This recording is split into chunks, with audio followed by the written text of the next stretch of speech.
Good evening, everyone. Oh, my goodness. We got it? Okay, good. Good evening, everyone, citizens and friends. My name is Bob Calicut. I have been an officer with the Jamestown Business Association for the past 4 years, and I am serving this evening as moderator of our forum. I ask tonight if you would please silence your cell phones. For those present here tonight, welcome, and for those watching at home, welcome. I hope that by the time we conclude, you'll have learned a little bit more about our candidates. For those questions for the forum were sourced from the general public through our online portal and were modified using artificial intelligence to remove slanted opinions or political comment. These questions are placed in this glass bowl and will be drawn at random. Once asked, the question will be returned to the bowl and will be returned to the bowl for an opportunity to be drawn and asked again. If a candidate is asked the same question twice, a new one will be immediately drawn. The candidate may pass on their question, but that will prompt us to move to the next candidate to ask a following question. Our captions for questions this evening include leadership and collaboration, budget and finance, growth and development, community engagement, and integrity and trust. Our candidates will be given a 1-minute introduction. They will have up to 3 minutes to answer a question when posed. At the end of questioning, each candidate will have a 3-minute closing comment. To be clear, our forum is not a debate. It is intended to introduce the public to the candidates vying for local office. We do have some strict rules for distractions, and I believe the candidates have been briefed on those. I am asking for those here in attendance to respect our decorum as if you were in your own place of worship. We have asked our candidates to refrain from using any electronic devices, but they may have written notes. Their 3-minute allotment to answer a question will include any time that is spent referring to the materials that have been brought. We begin our forum this evening with candidate introductions. Our candidates sit in alphabetical order, and when their name is called, they may begin their introduction. And we will begin with Ms. Phyllis Bridges. Okay, good evening, everyone. Am I close enough? My name is Phyllis Bridges. I am a native of High Point, but I've been living in Jamestown for almost 9 years. I'm a small business owner. I'm been a nonprofit, a small business owner since 2008, a nonprofit since 2017. My passion, my purpose is educating more so in the African American community, bringing forth that history. So I've done a lot of work in High Point, and I'm looking to bring that work into Jamestown as another opportunity to bring the community together. I have 3 grandsons. 2 of them are off in college now, so I'm somewhat of an empty nester. And I love living in Jamestown. This is my peace. This is my safe space. This is my haven. Thank you, Phyllis. Next, we have Richard Clapp. Thank you. Richard Clapp, 67 years old, born in High Point, but moved here with my family in 1972 when I was in junior high at Jamestown Junior High back then. I graduated from Ragsdale in 76 and joined the Coast Guard, served 25 years in the Coast Guard, and then I hired on with the railroad in Texas and was a train dispatcher for about 14 years. Moved back to Jamestown in 2016 to take care of my elderly mom with my grateful wife of 43 years. And I served on the Parks and Rec Committee, and I'm a member of the Jamestown Veterans Committee. I have 2 grown daughters, adult daughters, and 4 grandkids. And I'm also a 6th-generation North Carolinian, and family's been here in this area, Alamance, Guilford, and Randolph for a long time. Thank you all. Thank you. Next, we have Susan Dickinson. Hi, thank you. I too was born and raised in High Point. I attended the High Point public school system and Graduated with a business degree from the University of North Carolina during a championship year. Yeah. My husband and I moved into the Yorkshire neighborhood in 2018. We have 4 grown daughters and 6 grandchildren living in 4 different states. I'm the retired editor-in-chief of Home Accents Today magazine, which is a part of the Furniture Today brand. I worked there for 16 years as an editor. Before that, I lived and worked in Washington, D.C., and Northern Virginia in research digital publishing and data management in both the public and private sectors. And my interest in Jamestown politics began all because of a tributary to Bull Run that runs through my backyard. My spiritual connection is through my parents' families who have lived and farmed in this area for over 200 years. And in my spare time, I run the Jamestowner, a nonprofit information, water quality, and fact-sharing forum for the residents of Jamestown, 27282. Thank you, Susan. Next, we have Jim Gibson. Good evening. Appreciate the opportunity to speak to you guys this evening. I'm originally from Charleston, South Carolina. My father was in the Navy, so we moved up and down the coast of the East Coast, different bases, and was in Charleston since 1974. Met my wife in college. She was actually my cheerleading partner. That's how we met. And went to college, got a degree in counseling psychology. I was a counselor for a number of years in South Carolina. Relocated to North Carolina about 30 years ago in order to take care of our son. And I ended up getting a master's degree in counseling, master's degree in school administration. Served the public school system in North and South Carolina for 37 years. The last 20 as an administrator here in Guilford County. And the last 10 as principal at Ragsdale High School. I think one of the unique things about that is in the history of the school, which I think opened in 59, there were only 4 principals. And I had the pleasure of being the 4th one until I retired last year. I do have 3 children that are, one is at home with us, a disabled son that lives at home. He's our oldest one. The other is in D.C. and in Charlottesville, Virginia. And I think sometimes we see things in our community that we either want to be a part of because it's a great thing, or because we think, man, somebody needs to help with that. And eventually you realize that sometimes that somebody has to be you. Thank you, Jim. That's why it's Sunday. Thank you. Thank you. Darren Myers received word that he is withdrawn for the campaign, so our next candidate is Cliff Paddock. Well, thank you very much. And first off, I would like to thank the JBA and the town for organizing this event, and thank all of you for coming and participating. My name is Cliff Paddock. This is my first attempt to run for public office, but I have been involved in a lot of volunteer activities here in Jamestown during my 21 years as a resident.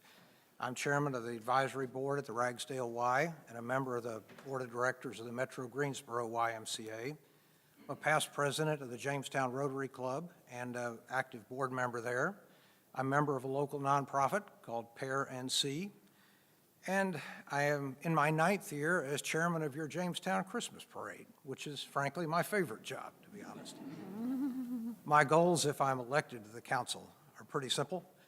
I want to keep Jamestown a safe, affordable community. I want to manage growth and development.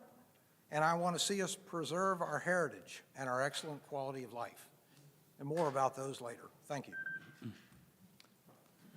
Our next candidate is Rebecca Mann Rayburn.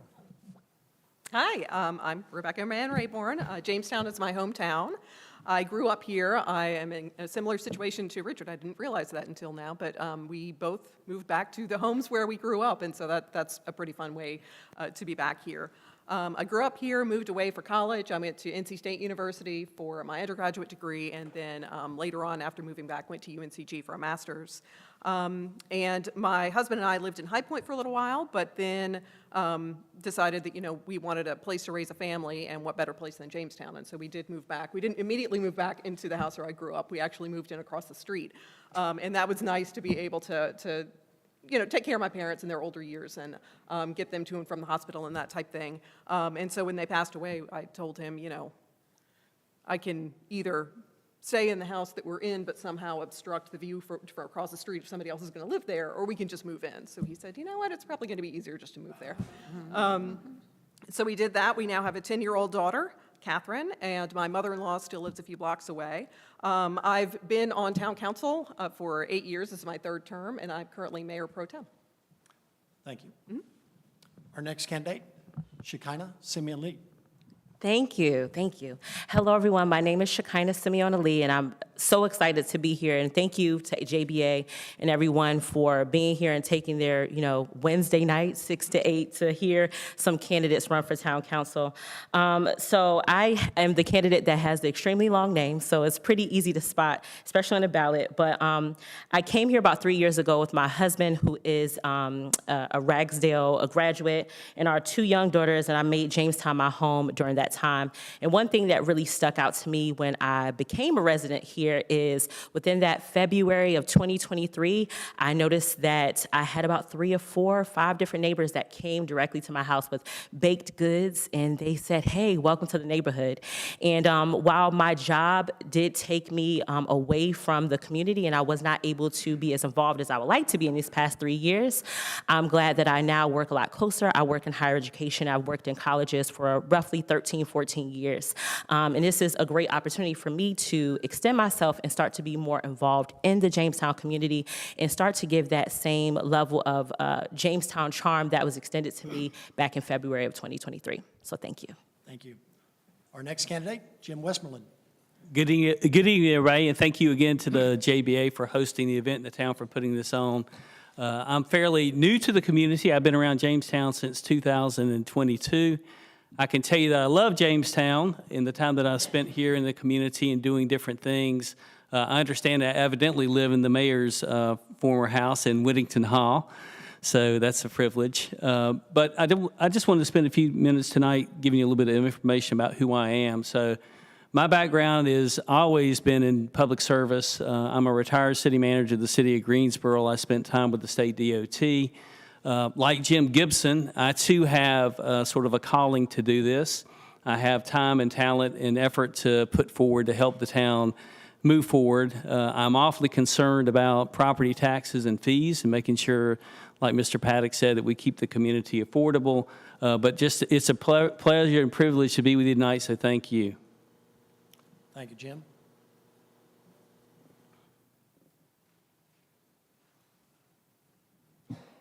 One moment for technical. So thank you, candidates. We will begin our questioning now, again, beginning in alphabetical order by last name. And our first question.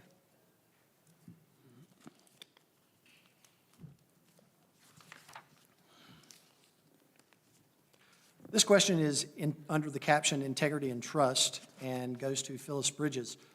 Phyllis, what actions or decisions from your past demonstrate your commitment to honesty, accountability, and doing what's right, even when it may be difficult or unpopular?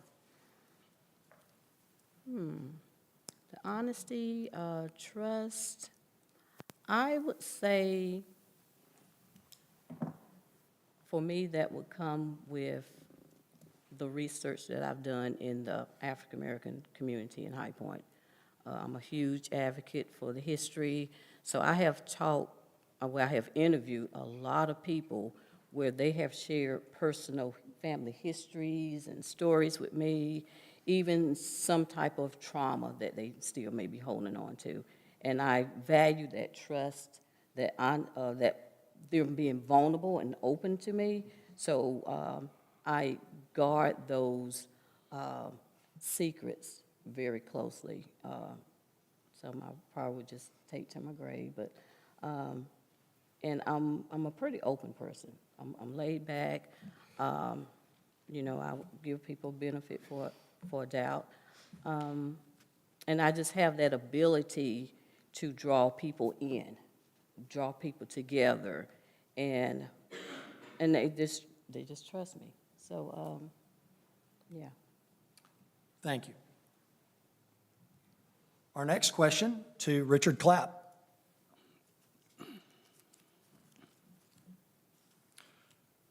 Richard, how do you propose to work with town staff and other council members to accomplish goals for the community?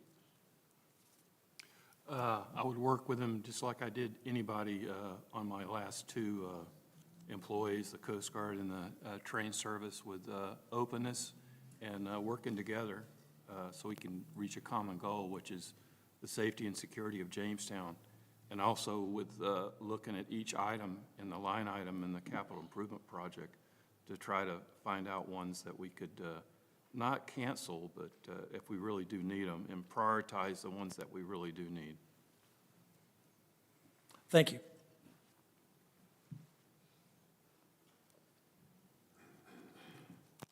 Our next question for Susan. Yes. Susan, how would you balance growth with preserving Jamestown's small-town character and sense of community? How would I balance growth with, okay, well, this has kind of been happening here for a couple of years. Growth is wonderful. Increased tax revenue is great. A growing economy, a more vibrant residential base.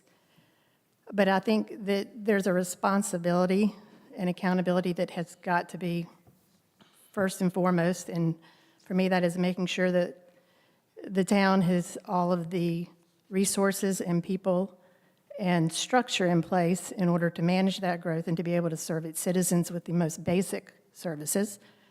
Sometimes I feel like the current structure of the town is not in alignment with the direction we're heading in. And, you know, I've worked for companies where reorganization is a great thing and opens up new opportunities and a new way to look at things.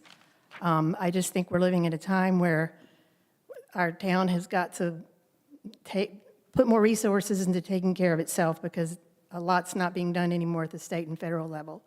So, yeah, I think it just kind of starts with an overall assessment of where we are and how that aligns with where we want to be. Thank you. Our next candidate, question for Mr. Gibson. This is in the caption of integrity and trust. If a resident strongly disagrees with a council decision, how would you listen to their perspective and still ensure fair representation for all? I think part of democracy and part of how we learn and grow is through disagreement. If we're all on the same page from day one and there's never any variety of thought or variety of opinion, then there's not a whole opportunity for growth. So I think obviously the most important thing to do is to give everybody a voice and an opportunity to speak, because sometimes, you know, in school administration, a lot of times people just wanted to be heard. It's not always that they have to have everything that they're talking about. They just want to be heard. On the converse of that, you do have to take everybody's opinions into perspective when making decisions.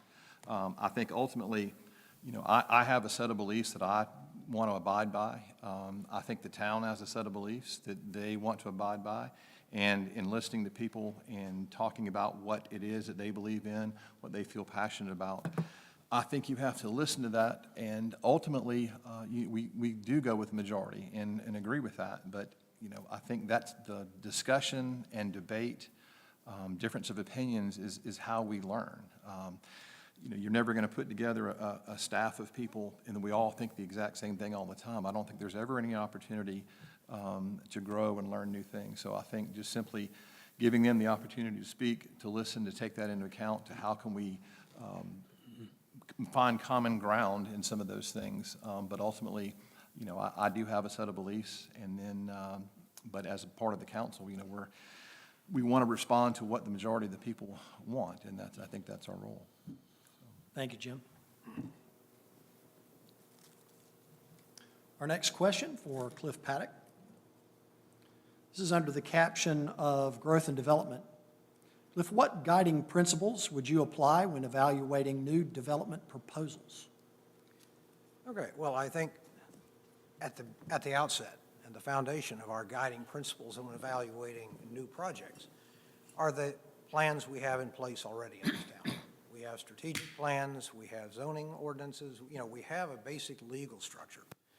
But then beyond that, I think what's really critical is to look at what fits in our town.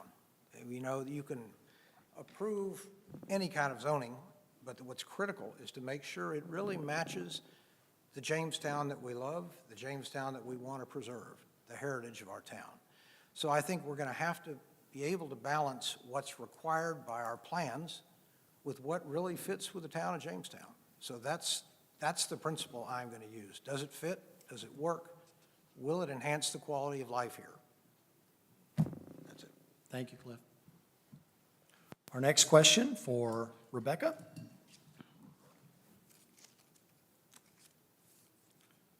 This is in the caption of integrity and trust. Rebecca, how will you rebuild trust if a member of the public feels you misrepresented them or shared their words without consent?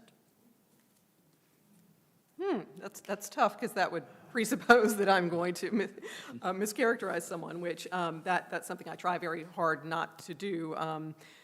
Specifically, I always adhere to the idea that, it's better to always tell the truth, because then you don't have to remember anything. I honestly would not be. I've got a lot going on. I can't keep up with lies or things that aren't true. And so hopefully I wouldn't get myself into that position in the first place, but if I did, I accidentally would fess up immediately, probably, reach out to the person, ask for a sit-down, face-to-face meeting, because that is where I've seen a lot of things go off the rails and go very poorly. Is I feel like we are increasingly living in a culture where we're just looking at each other behind computer screens, and that doesn't get anything done. And in fact, that, you can see from the federal level down how that has created a lot of strife and just problems that we could easily avoid. And so I would, just like I would with anyone I might have a disagreement with or a difference of opinion, ask for a sit-down discussion. And if I'd done something wrong, certainly apologize and try to find ways to make it work moving forward. Very good. Our next question for Shekinah. This is under the caption Growth and Development. What are your priorities for infrastructure investment, roads, water, sewer, parks, in the next several years? So this is a great question, and I feel like it has been a topic in a lot of different spaces and forums in terms around sustainably growing and making sure that we can be a community that still holds on to our culture. So when I think about growth, development, and infrastructure, I tend to lean on the people who were appointed and the people who we already have in place. So we have a wonderful staff of folks who already do a really good job in terms of our capital projects, our town manager, our planning board. So I'm a big person in leaning on those people to inform what we should be doing next. So if Jose is saying that we should do this, if Matt is saying that we should do something separate, as a board and as a council, we take that information, we discuss it, we figure out other ideas and other ways that we can, improve on development and things of that nature and infrastructure, and we then make those decisions after having a bunch of information. When it comes to the water, the infrastructure, anything like that, I want to see what the people who are at the table and actually know what they're talking about. Is it a water specialist? Is it somebody who knows exactly what's going on with runoff and things of that nature? Because they have those credentials and they have those licenses to inform us so we can make better decisions. I don't think anybody knows everything, so the more information we have, the better we can actually make good decisions from there. Thank you, Shekinah. Jim, your question is under growth and development. What is your vision for Jamestown's recreational facilities and programs over the next several years? So my vision for Jamestown's recreational facilities over the next couple of years is a couple things. First of all, I think that we've got a great system in Parks and Recreation, convenient already in place, is to continue to promote that. I know there's always activities that we're doing at the golf course, always activities that we're doing here in town. I'd really like to see us do more with our event venues here in the community. Recently had a chance to participate in the Music in the Park event this past Friday night. Have done that before, and I always am impressed about the amount of community members who come out and participate in that activity and what that really means. Parks and recreation types of services are really community-based services. They're designed to provide the community with things that they want to do, things that they enjoy doing. Some people, I think, have a misunderstanding about those services and maybe how they're funded for and how tax dollars are used to support those services. I think, and I'm a big proponent, that we need to continue to invest more in parks. Now, with that said, there are alternate ways of how we can do things in the community to be able to save money and resources and do things more efficiently. I know when I was with the city of Greensboro specifically, we did some contracting activities with our parks and recreation facilities, most specifically our Kyle Bryan Park, which gave us as a community some additional revenues to support both operations and capital expenditures, but it also gave us an ability to provide even a higher level of service to the community. So really, I do think, looking forward to the future, we do have plans in place, things that we want to do. Like everything else, it's all going to take some additional funding. And I think one thing that you'll find about me as a candidate is with my knowledge and my relationships, both on a local and state level, I'll be able to help the town administration maybe find some additional non-traditional types of sources of funding. So that's my vision. Thank you, Jim. We'll go back to Phyllis for her next question.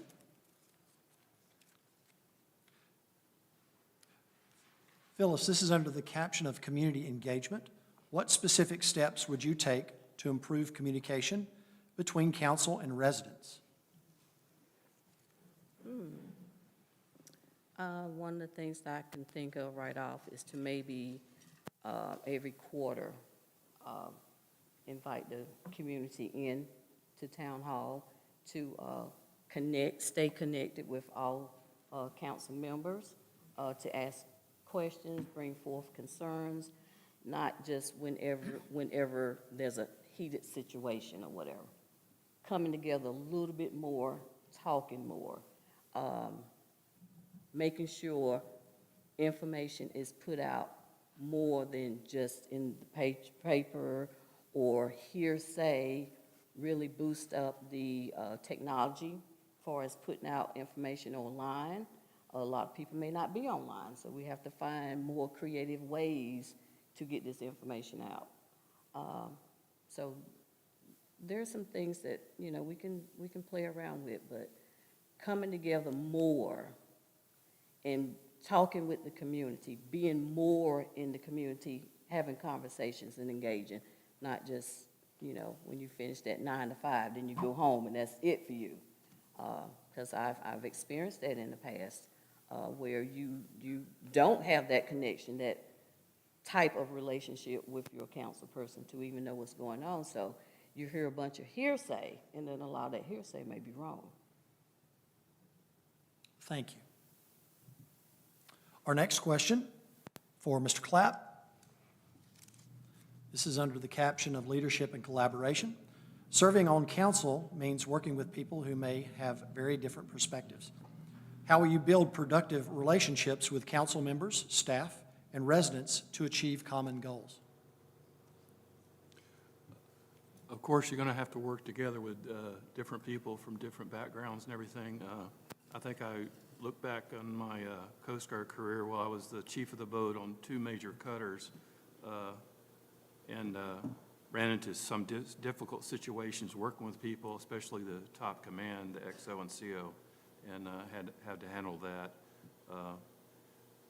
A lot of things that you do with different people is you just have to reach out and get on their level and find a common goal and work with them. And that's everybody, whether it's in the military, trained service, or in a civic government background. Thank you. Our next question for Susan Dickinson.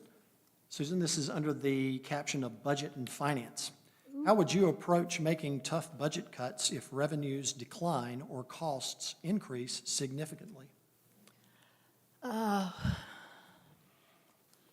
Well, I hate that, I know that the mayor's role is to only serve in a tiebreaker position, but whenever there's a vote with a tie. But I hope that the mayor is allowed to have, a lot of input into the budget development and some of those numbers that we see. I'm a bit confused by the way our town does its budget, because I know that we operate on this fiscal year.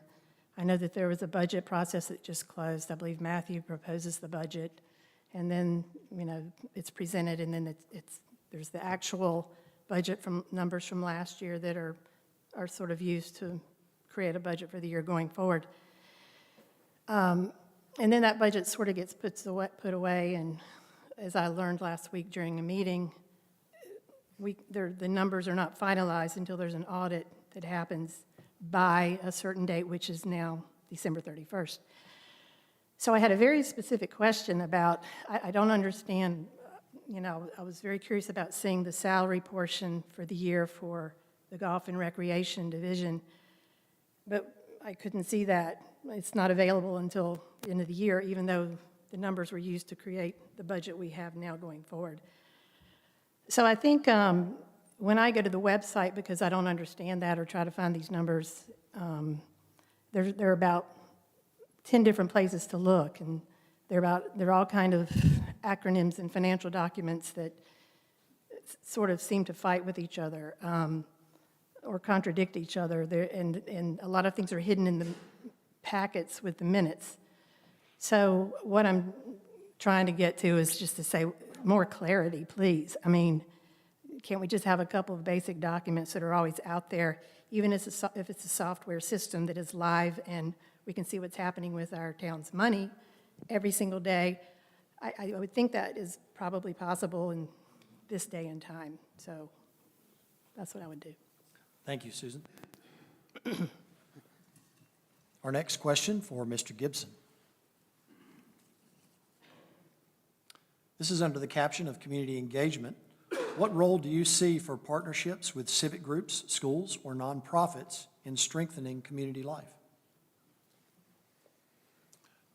When you talk about community, you are referencing all of those things. And I think sometimes a lot of our organizations, we tend to operate in silos, that this is our world and this is what we live in. I know as an educator for all that time, you tend to view the world from your perspective. This is what's going on and this is what we need. I think in order to start bringing people together and start having organizations work with one another, you do have to reach out. I don't know that, things don't always happen organically. I think you have to make some of those things happen by reaching out to the different organizations and talking about what are the things that they believe in that are important, what are the things that you believe are important, and what are the things that are common that we can start working together. I know in education we need the community. There's a lot of things that go on in a school that, yes, it's our job, it's our responsibility, but we need the support. We need people involved. And so I think you have to reach out to find out what are the goals of everyone.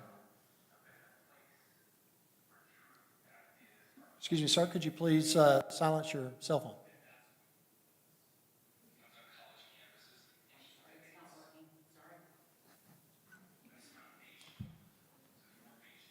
I have no idea where I was, but I'll go back and figure that, and that's quite all right. So if anybody remembers the last thing that I said, if you tell me, then I'll go from there. It was really good. Jamestown is great. I guess to summarize that, so we are all part of an organization that has to work together in order to make things happen. We need each other, and I think that by reaching out, finding the common ground, will get us to do the things together, because we're going to accomplish a whole lot more working as a group than we are in our little independent silos. So I think I'll stop there. Thank you. Our next question for Cliff Paddock. This is under the caption of Budget and Finance. Citizens often say they do not wish for any additional development, yet they also want high levels of service and no higher taxes. How would you approach this paradox? Well, the first thing, when it comes to development, obviously, if someone owns a piece of property and they want to develop it within reasonable limits and within our standards here in Jamestown, they have rights to do that. So it's not going to be my position as a council member to say no to development. What I want to do is see control of development. As I said in the previous question, make sure that development we have is appropriate. Now, having said that, now we get on to the service services part of that question, because I think it was really a binary question you had there. We have to maintain the high levels of service that people expect in this town. Anytime there's a reduction in service, whether it's leaf collection or anything else, we're going to upset people. So we really know that we need to maintain those services. The key is going to be to look at the entire budget. My approach on that is going to be to look at every line of every part of our budget, look for opportunities to save so that we can support those services. And yes, new development may help support those services, but it'll also come with costs. You have to add infrastructure for new development. So it's all going to be a balancing act, and it's going to come down to looking at the details, finding out what we can do without in order to maintain those levels of service. Thank you. Our next question for Rebecca. This is under the caption of integrity and trust. Describe a situation where you were wrong about something important and what you did to make it right. Let's see, going back. I'm trying to think of something relevant to council. I mean, certainly there have been times I've been wrong about things, and again, I think kind of similar to the last question, I just reach out to whoever it may impact and, again, fess up and try to move forward from there. And, certainly also my first stop would be getting the correct information, because if I have been wrong publicly, I want to make sure that I can then go back and correct that. Facts are very important to me. Some people, are think they're too important to me, but I very much am strong on facts, and I like that. But if I feel like I don't know something, I want to look into it. If I feel like I have somehow misrepresented something, then certainly I would want to correct that and, apologize to whoever that may have impacted. Thank you. Shekinah, your question. This is under the growth and development caption. How would you ensure development decisions are transparent and reflect citizen input?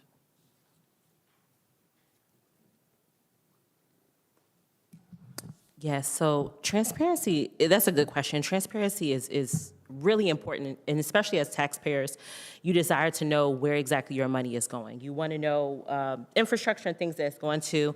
The big part of town council is, in looking at the organizational chart, you all as citizens are our bosses, right? So we have to adhere to the things that you all want and say.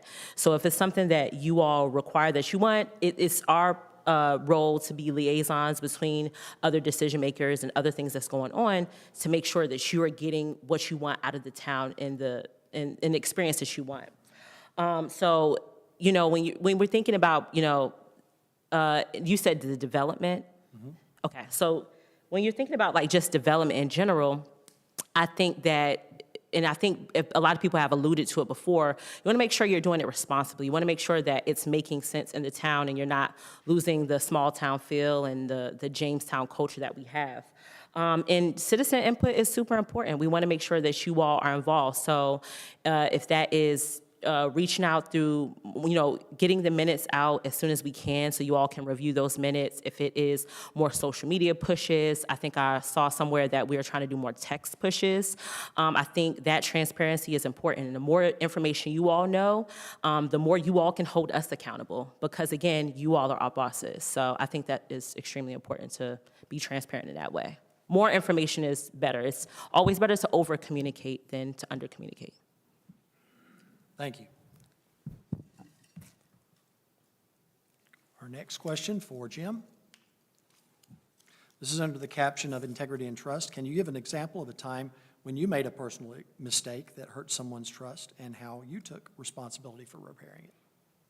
Yeah, absolutely. And this is more of a family example. When there's things that go on with a family dynamic, I think everybody can appreciate the fact that sometimes you think you're right, sometimes you think that you're encouraging members of your family to do the right thing, and it ends up being the wrong thing. So this was an example where I had an opportunity to spend some time with my son, and I was trying to help him with an important employment decision.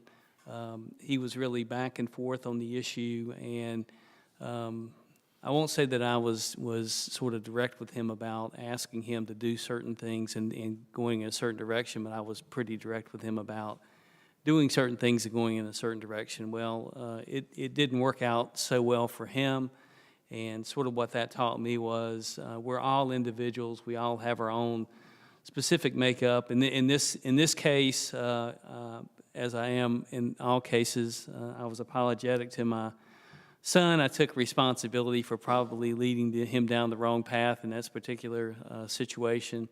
But, you know, that happens in life. And I think in life, you know, my thing is I always want to be honest and open with everybody that I deal with. I do accept responsibility when I make mistakes. I think from the standpoint of working with the community, certainly there's times that, in my experience, that both city councils and town councils have gotten things wrong, and it's caused issues in the community. And in those cases, the best thing that we can do is be open and transparent about things and try to correct it. Nobody wants to make mistakes, but that's an inevitable part of some of the things that we do in life. So, thank you. Thank you.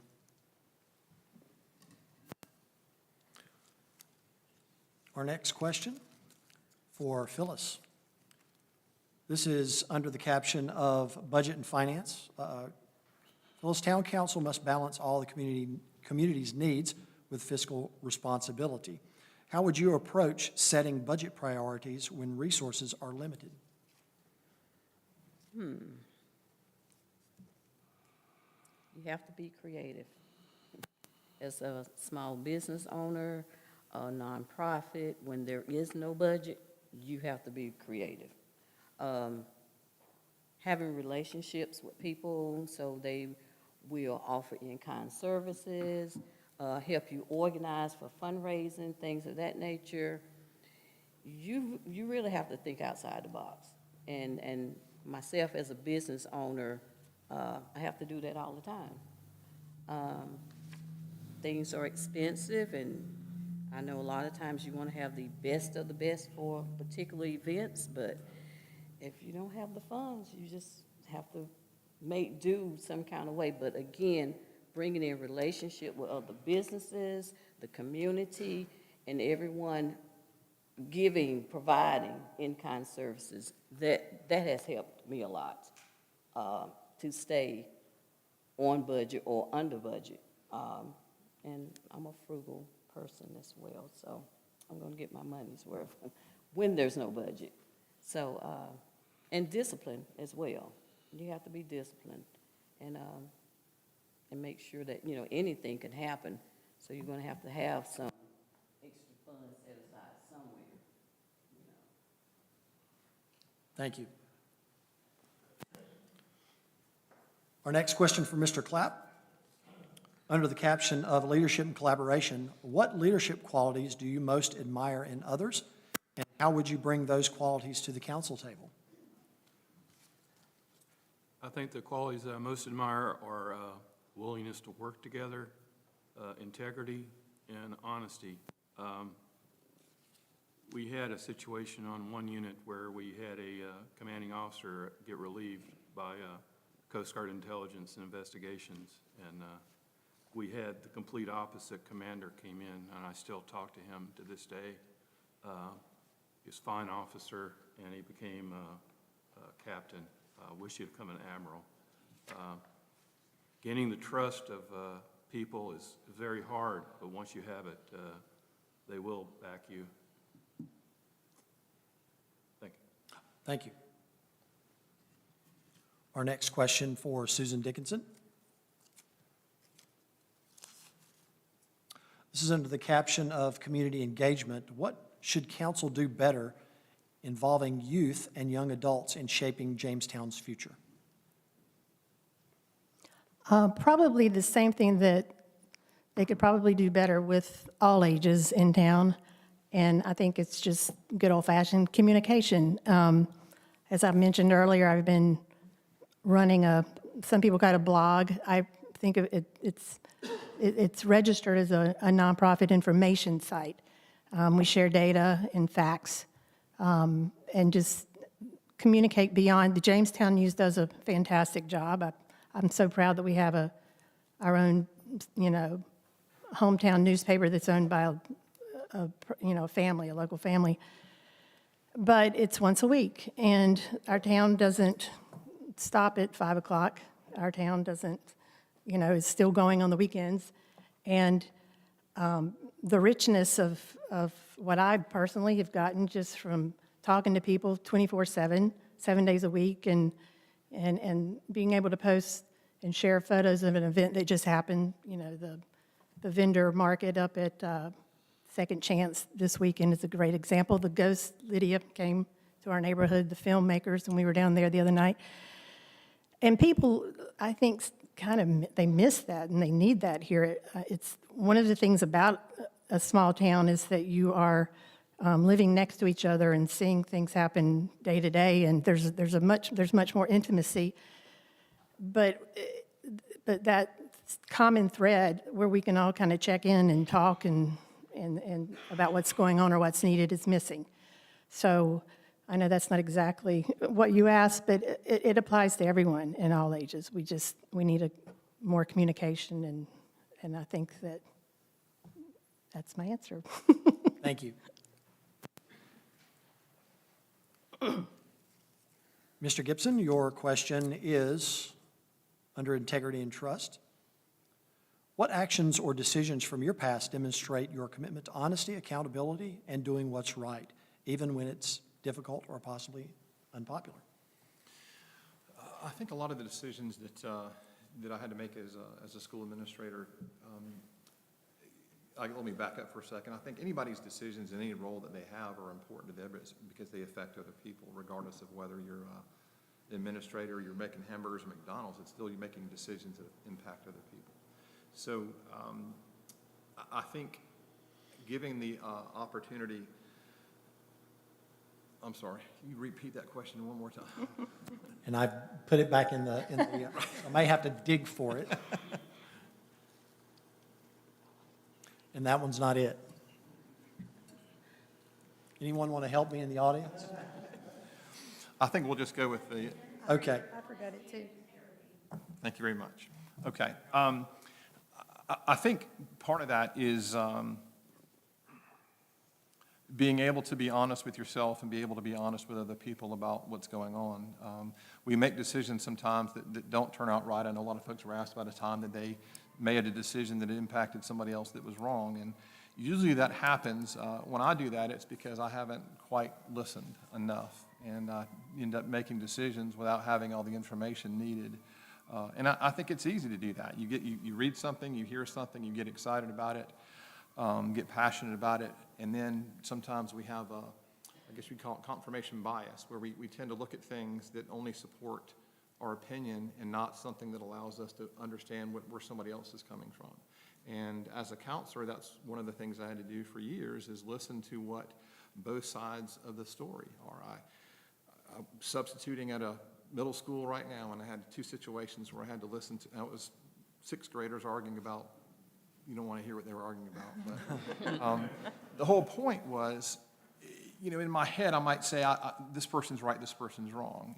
And oftentimes, every time I've made a mistake in my life, or a lot of times I made a mistake in my life, it was because you didn't take the time to find out what the whole story was. And it's the same thing that we see in the issues that may or may not be going on in Jamestown is you have to find out what the real story is. I mean, maybe there are things that it's just simply a matter of more communication to make something better. There's other issues that may be that there is something that needs to be done differently.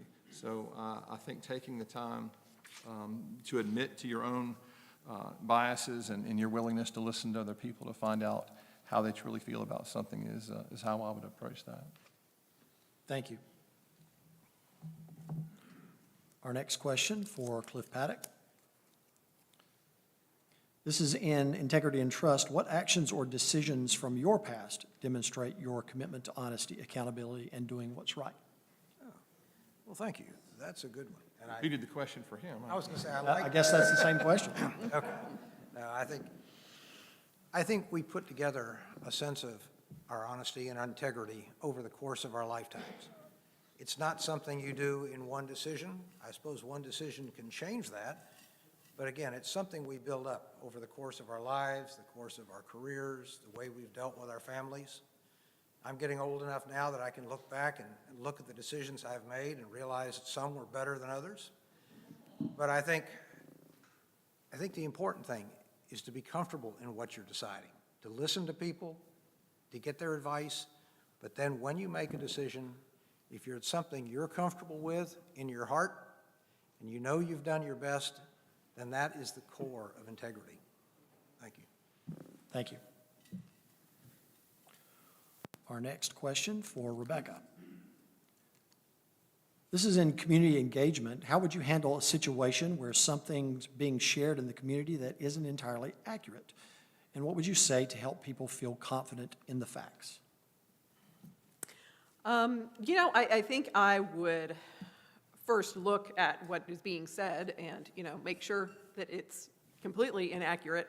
I've certainly had situations where I've spoken with folks who have been saying inaccurate things, but in talking to them, I'm finding what the actual issues behind that might be, and working on ways to resolve those other things. And so a lot of times then the inaccuracies kind of clear themselves up when you get to the root of the issue, and maybe it's just the way that somebody has seen it, and the root problem really maybe isn't that particular thing happened, but if they feel that it did, then you really have to go back to the root and figure out, well, how do I fix this feeling?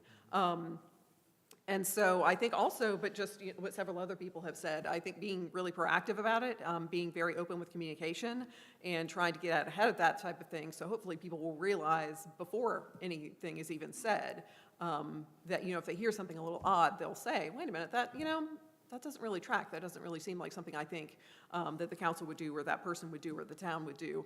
And hopefully they would then come and, also proactively want to ask questions about that. But I think that certainly having a strong communication plan, getting that word out, knowing the issues that people are concerned about, and making sure that those are discussed. And also, I think kind of like Phyllis had said in the past about a different issue, if you can be talking about those things when it isn't in the heat of the moment. And so I've always been a big proponent of having information sessions or workshops or any kind of communication going out about issues that can tend to be contentious. So for example, zoning issues, any kind of development, that is when we hear from people, but unfortunately it's, after decisions have been made, or, a big part of the decision-making process is realizing, what is legal? What do we legally have to do? What are we mandated to do? And then figuring out how to work around there. So I think if we can be consistently educating the public about those things, when something happens that maybe isn't directly impacting our town, but is something that could in the future, find ways to make people aware of those types of things, whether that's happening at the state level or maybe in other communities that are similar to ours, and really making sure that that information has gotten out there so that they know that there are good, true news sources, and that we're always open for questions and that type of thing. I think if we can head it off at the pass, that's the best way to do it. But then if things get through, educating from the back end is good, and then continually building community trust so that people will know to come to us if there is a question. Thank you. Mm-hmm.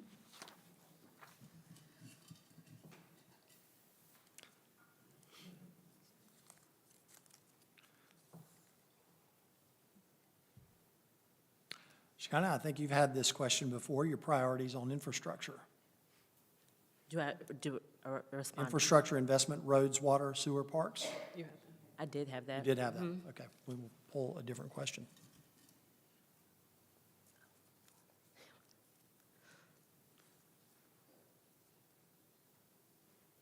Oh, we're getting this one again. Can you give an example of a time you made a personal mistake that hurt someone's trust, and explain how you took responsibility for repairing it?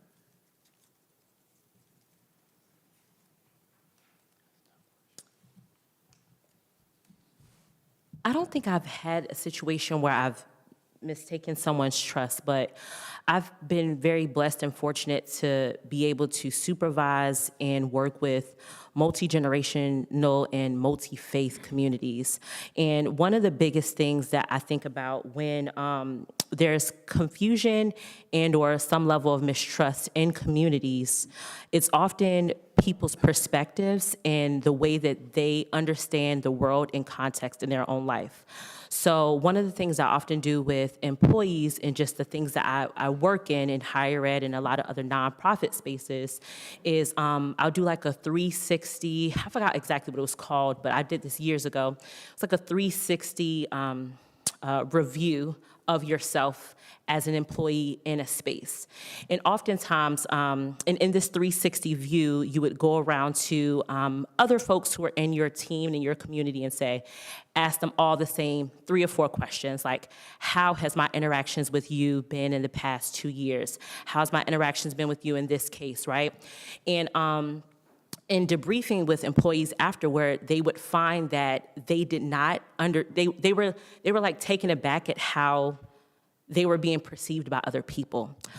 So while, and it was very eye-opening, right? Because you could be saying a word or statement, but because I'm originally from Long Island, so I'm a Yankee, but I could be saying a statement in some way, but somebody is taking that statement out of context, or they don't know, or maybe that person is having a bad day, right? So I think a lot of times when you're thinking about communities and some people misunderstanding the cadence or the way that you're speaking, it sometimes can be, just taken out of context, right? And that's the big part of why I really lean into community, speaking to other people. I think it's really important to understand where people come from. It's important for me to know that this person is born and raised in High Point. This person is, born and raised and came down to take care of their families, because it provides me with a lot of information, so I know, okay, this might be a sensitive topic, right? So while I don't think I've ever mistaken anyone's trust, I do think that it's definitely been some situations where I didn't understand where the person was coming from. And then when you understand where people are coming from, you're able to understand their triggers, but you're also able to move with compassion a little bit better, because everybody has a story in a situation. Thank you.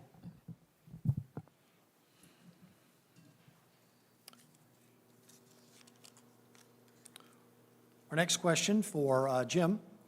This is under the caption of Budget and Finance. Could you explain your approach to balancing a budget that meets both everyone's needs and desires? Yes, I think when it comes to municipal budgeting, there's lots of things that you have to take into consideration. Obviously, everybody in the community has specific interests as it relates to things that they want to have the town provide to them. At the core, though, we provide services to the community, which means that we have to look at the options of what we have available, what's being requested to provide.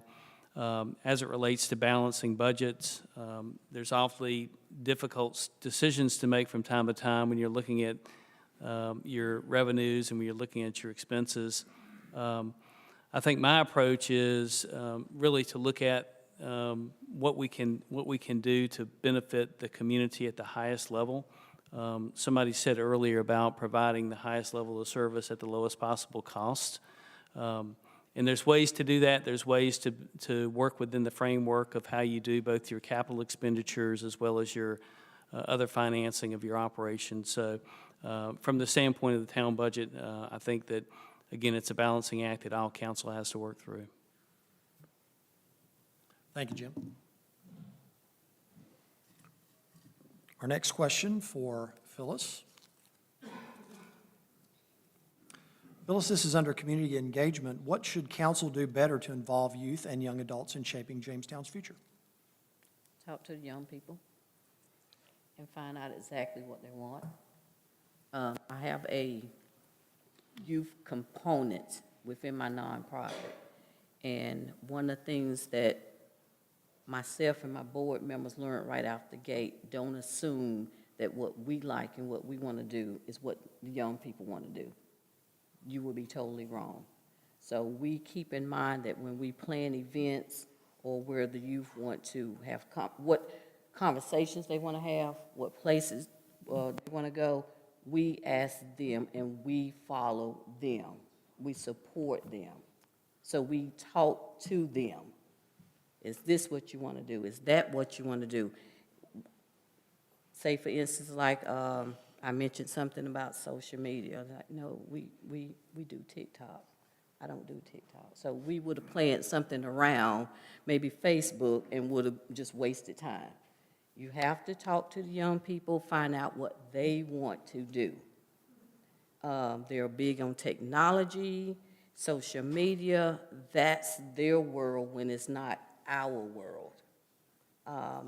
So engage, talk, and work with the young people. Follow their lead. Thank you. Mr. Clapp, your question? This is under the caption of Growth and Development. What is your vision for Jamestown's recreational facilities and programs over the next several years? I'm sorry, could you repeat the?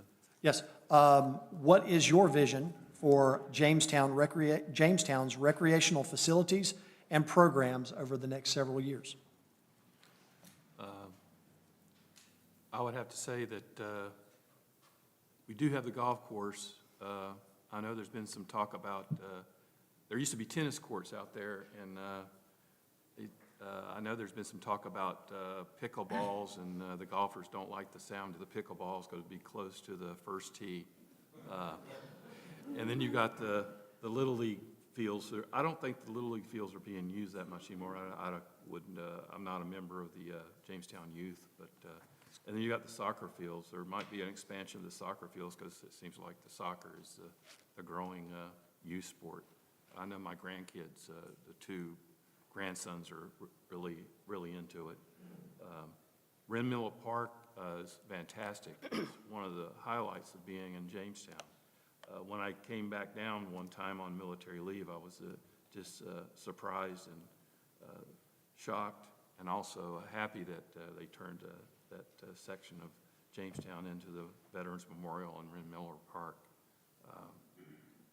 I think we just support our parks and recreation that are here right now, and also I think in a couple of weeks we've got the new playground coming online, and that'll be great. Also is tied into the bicentennial walkway trail that I should use more often, but we got a good Parks and Rec for this city, and it's grateful that we live in a town like Jamestown. Thank you. Susan, your question is under the caption of community engagement. What specific steps would you take to improve communication between council and residents? I think this was, someone said something like this earlier. Aside from the town council meetings, which people never seem to know about, and I don't think they're that well attended, I would like to see more of a task force kind of set up where there's some, a topic, let's say the parks, for example, and we want to find out if they're serving everyone here in Jamestown, or if there's something we should add, like pickleball courts, to make sure that it's not an amenity that we're offering and that's being used more by people who don't even live here. So I would bring people in or put that out there and broadcast it, loud and strong on my blog or somewhere, where whatever communication channels we have. But I think there needs to be more sort of a monthly sitting around a table with residents so that they're not limited to 3 minutes where they have to give their address on television, so it's going to be on YouTube forever, which I'm very much against also, but can come in and sit down and speak back and forth. There's nothing like that here at all, which is kind of, there should be. So I'm very much in favor of adding another meeting a month if that's what it takes for a citizens roundtable. I would love to lead something like that, and I think that there are so much talent and so many smarts in this town. In fact, for me, it's the best thing about Jamestown are the people I've met who live here. But I think that there's a lot of untapped potential and some creative ideas that are just, we're missing out on it, and we need that. Thank you. For Mr. Gibson, your question is in growth and development. How do you see the town's role in supporting local businesses and maintaining a vibrant downtown?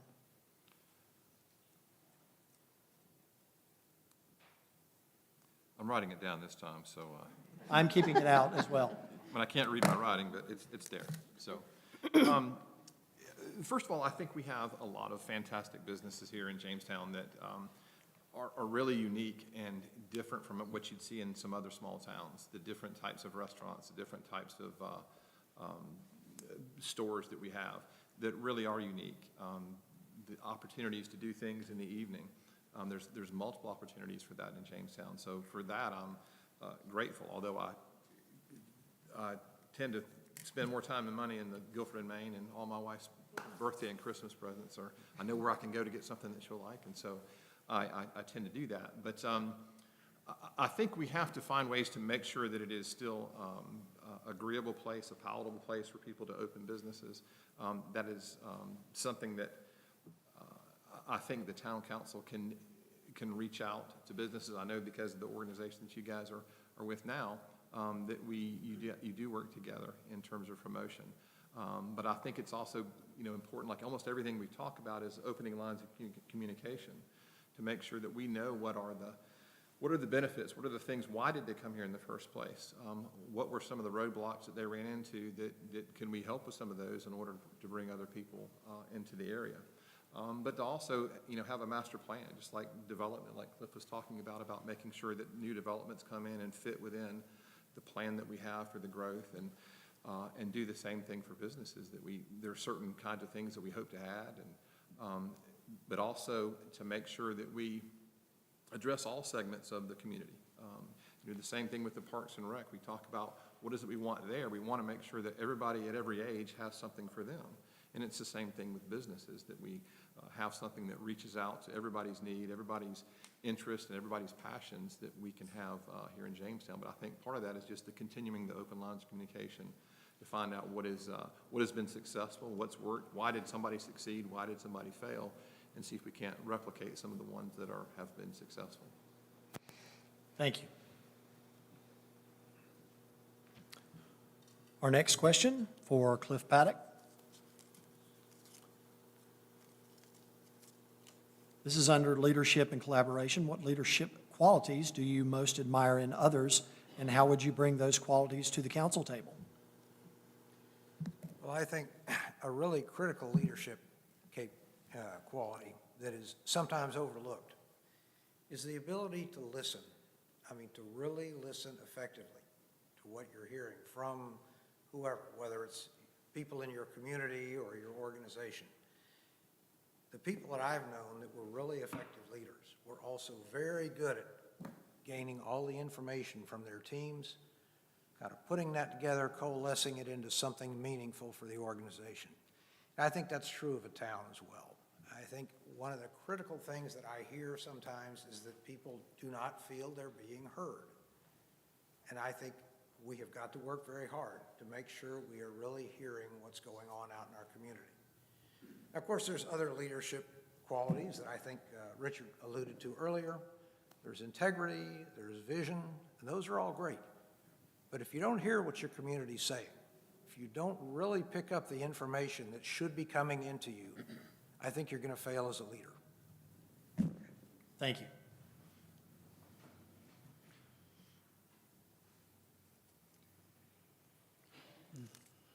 Question for Rebecca.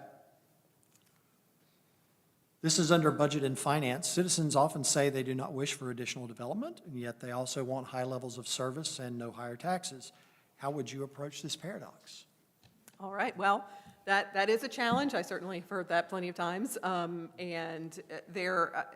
I think that a vital piece is educating folks. A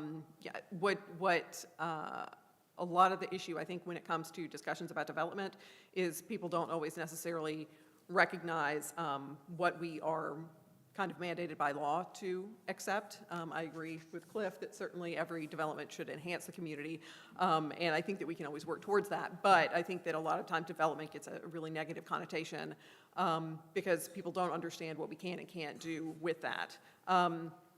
So I think that's the one piece of it, but I think the bigger part is really listening to folks and figuring out, again, kind of like I said before, what is the root issue that they're talking about. And a lot of times they'll bring up these issues like development and taxes and just, think across the board it's bad. And that really sitting down and listening and figuring out, well, why do you feel it's bad? Or what experiences have you had in the past that have given you that message that these things are bad?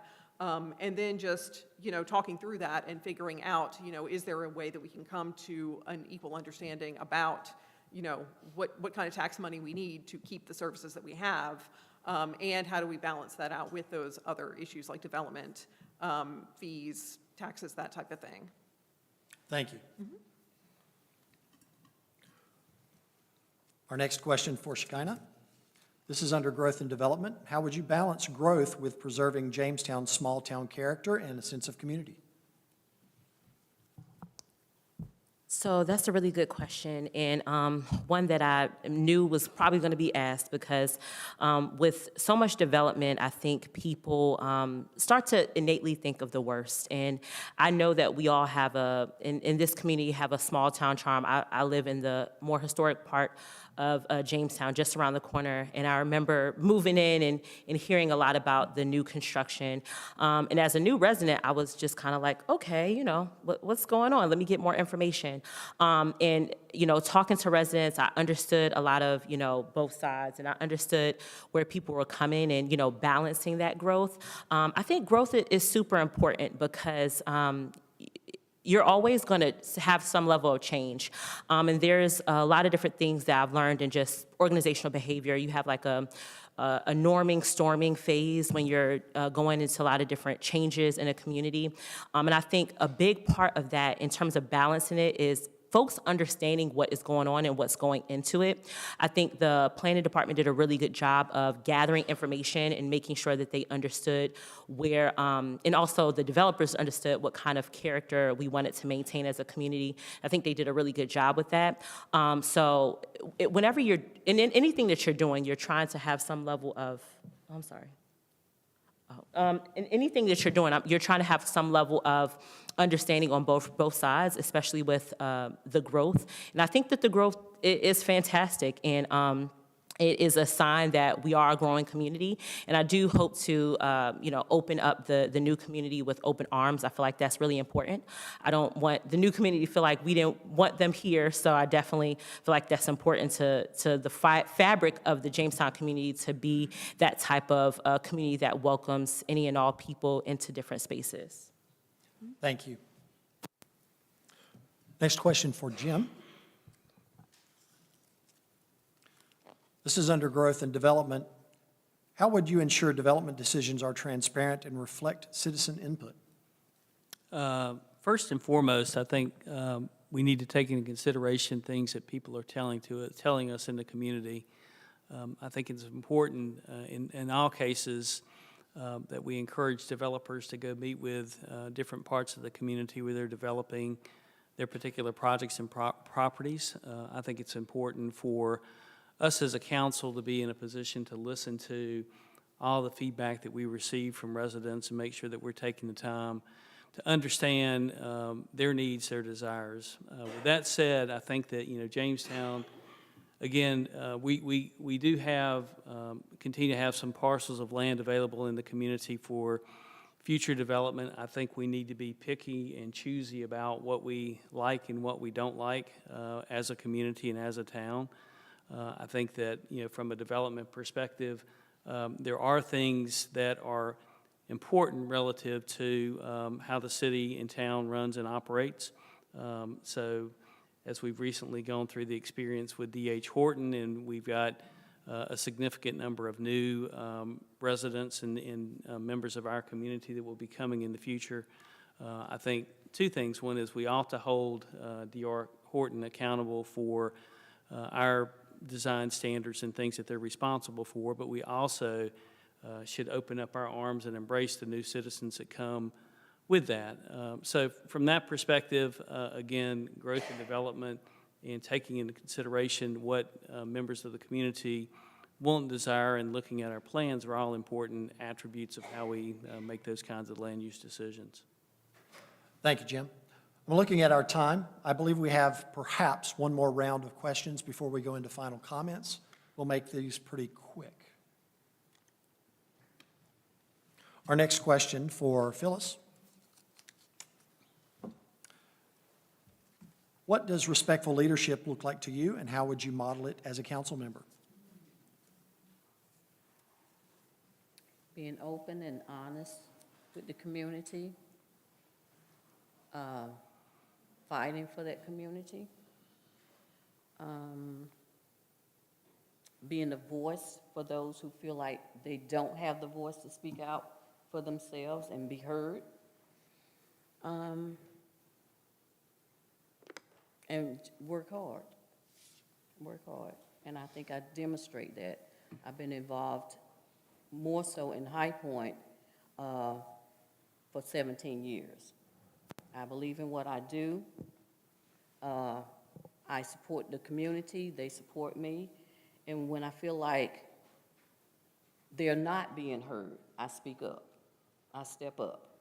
And I can do that in Jamestown as well. And a visionary.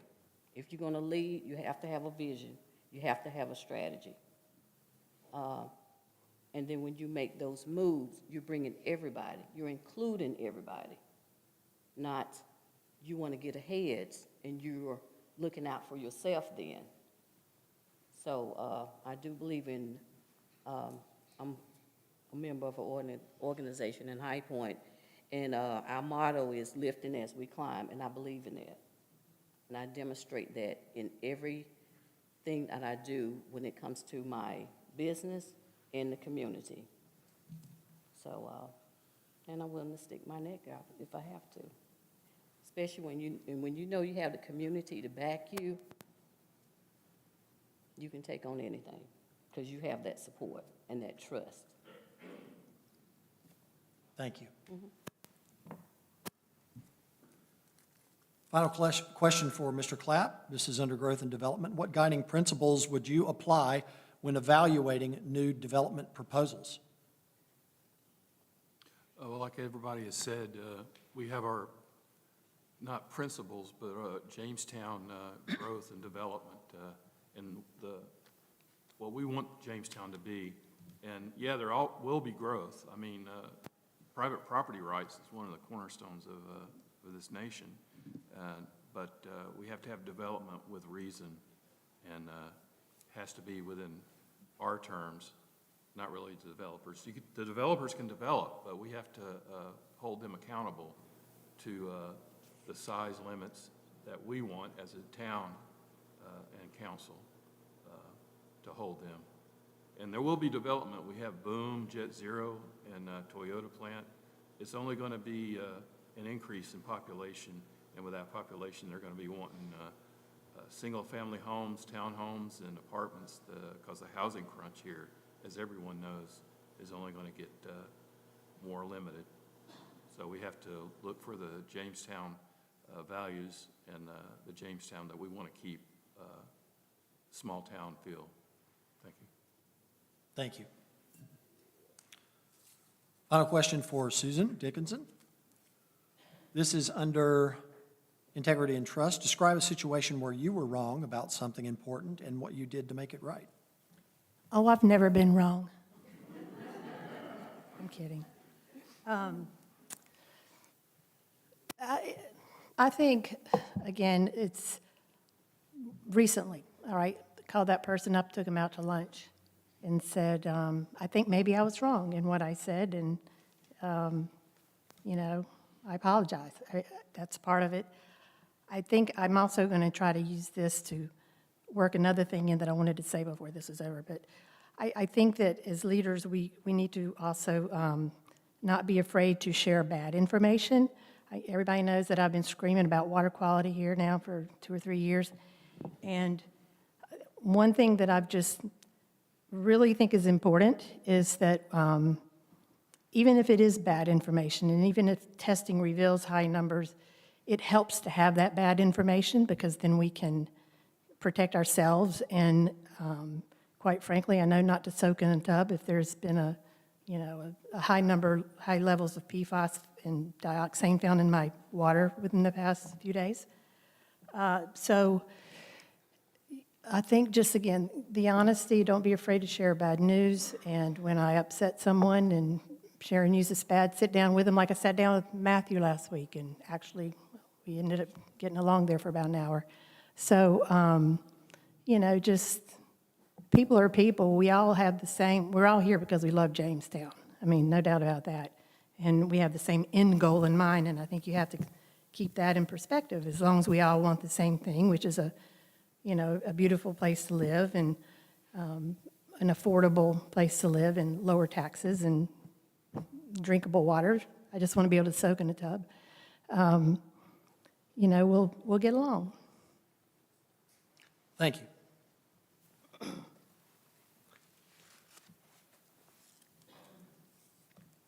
Final question for Jim Gibson. This is in the caption of integrity and trust. What actions or decisions from your past demonstrate your commitment to honesty, accountability, and doing what's right? Did you have that one earlier? I had that one. You had that one. But you finally did repeat it for me, though. I appreciate Yeah. Under community engagement, how would you propose to enhance citizen engagement, and how would you propose to fund those efforts? Well, first of all, I think involving people in their own community is of the utmost importance. And we all have our lives, and we go through our daily activities and jobs and families and that sort of thing. And sometimes the community kind of falls by the wayside because we're kind of in our own little zone and looking at our world. So I think we have to find ways to make opportunities for the community to be engaged in the town, in this council, in the work of Jamestown, by providing opportunities that are frequent, that are accessible, that have different formats. I think people have spoken about different opportunities or different ways of doing that through social media or having gatherings, but I think it's important to have them connected. Again, we all lead busy lives, and there's so many things going on that giving them the opportunity to slow down and be a part of it. And it could be something simple as, we have the events here in Jamestown at Ren Miller Park where we provide opportunities for people to get involved in simple things like that. The parade, Cliff does a fantastic job with having so many different organizations involved in that.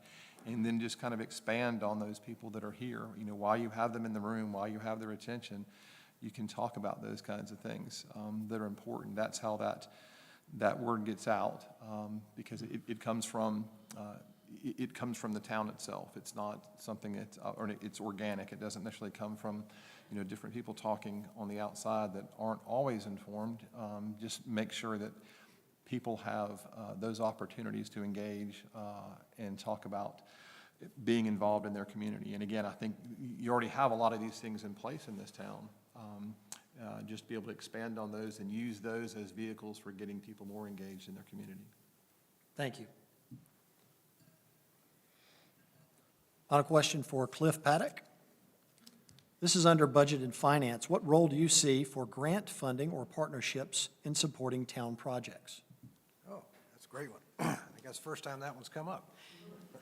I think our town has done quite well recently with grants. I think someone mentioned a little while ago, Richard, the opening of the park that's coming up on September 26th. That, to a large degree, was funded by a grant that Scott Coakley and the town staff put together for us. I think we have some other projects coming up very similar to that, in which we have obtained grants that have done a lot for us. And I think as budgets get tighter, as time goes on, the need for grant funding is going to grow. So I congratulate the town on what they've done so far, and I assure you that if I'm on the council, I'm going to be asking about grant opportunities constantly, because it's not just for parks and recreation, but we have a lot of infrastructure needs that we're going to need to make improvements. We need to look for any opportunity we can for grant funding. So thank you. I'm glad I got to answer that one.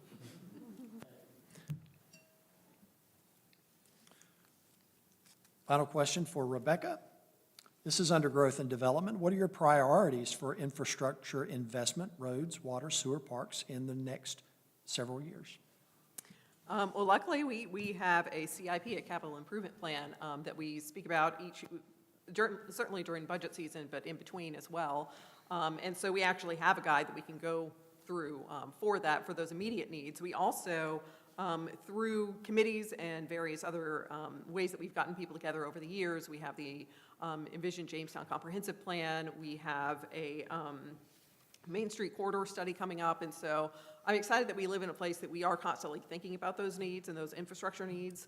I will echo Cliff and that question about grant funding and just different types of funding that we are always looking at, and I'm also excited that we are able to do that. We have a fantastic grants administrator who works here, who's always looking into those projects and things that are coming up that we know down the road that we're going to have to deal with. She is always proactively looking at those grants, but also other funding sources that potentially can help pay for some of those things. And so certainly, I can just give an example for roads, for example. We are constantly looking. We have guys who are out who, even just in the course of picking up trash and that type of thing, then also a more formal process for checking out all the roadways in town. And so we are evaluating those on a regular basis to try and figure out, which are going to need resurfacing or improving in the next year, the next 3 years, the next 5 years. And so we're really able to look at that and plan out far in advance. And, unless there's a disaster or something like that throws that kind of wrench into things, which luckily we do have a healthy fund balance that can help pay for those emergency needs.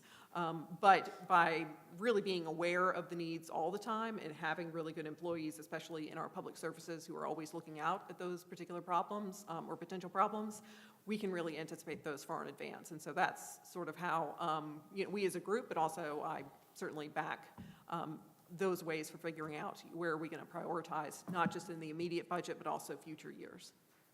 Thank you. Final question for Shekinah. Serving on council means working with people who may have very different perspectives. How would you build productive relationships with fellow council members, staff, and residents to achieve common goals?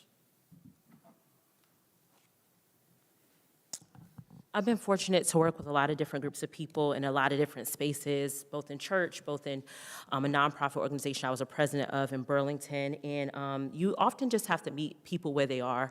That can be through town council meeting, that can be through, music in the park, that can be through literally just having conversations with people.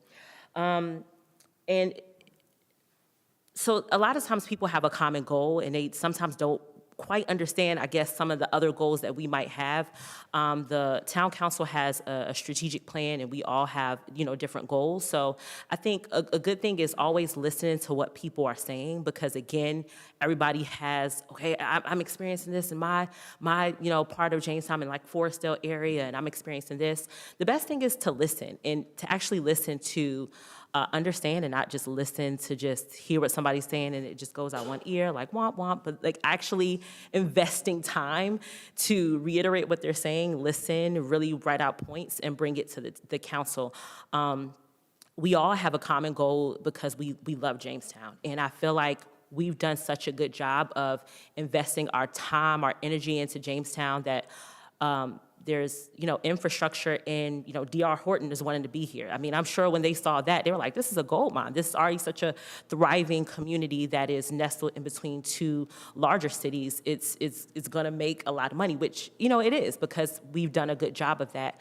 But the common goal is to always keep Jamestown first. And, listening to residents is such a big thing. Listening to our community, being forward-thinking with our young people as well.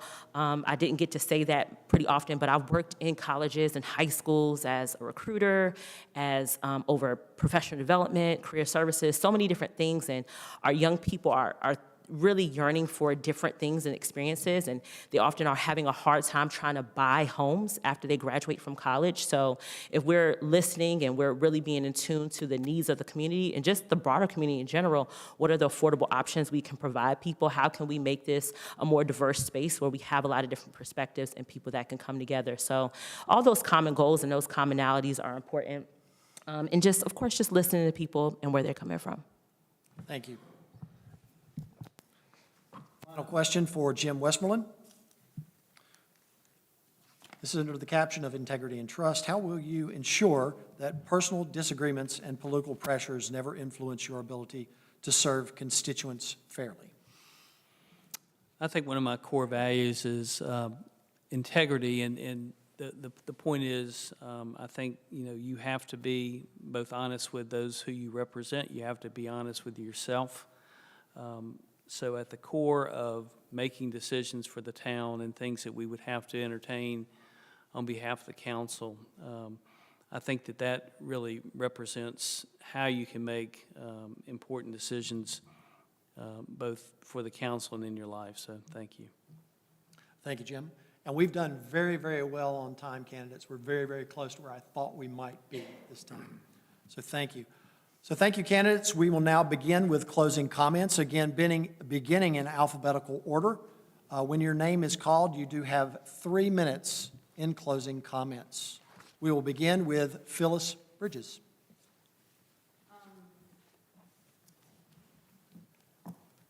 What I see myself bringing to Jamestown as a leadership role is being a visionary, true leader, and being able to kind of see things that others, since I'm from High Point, I can see some things that could affect this area that's going on in another area. Jamestown, we are growing all around. And at some point, we're going to have to start dealing with issues that aren't even present now. There's a situation going on in High Point, just right up the street. And I can see that coming right on down into Jamestown and affecting this area at some point. We have to have some type of strategic plan and be able to see other elements that's going on around us that at some point we're going to be facing sooner or later. There's other ways that we can generate revenue that I see that Jamestown has not even tapped into. The history, the richness, the history of this town, it has not even been tapped into. Tourism has not been tapped into. More activities for youth, especially the teenagers. Again, you have to communicate and find out what they want to do, what they like. Infrastructure, we're having so many issues with this weather being just crazy and doing what it wants to do. Again, I see a lot of things that's going on in High Point that at some point we're going to be dealing with. All the rain that we've gotten recently, who would have thought that several areas in High Point was flooding at one time? That never happened before. That's right. Are we prepared for things like that here in Jamestown? So, and going back to, and I didn't mention it earlier, my background is interior design and I work for a home builder. So I understand the whole D.R. Horton thing. We're going to have a lot of new people living here. What are we doing about the schools? You know, we're going to have a lot of more kids here. Are we prepared for all this?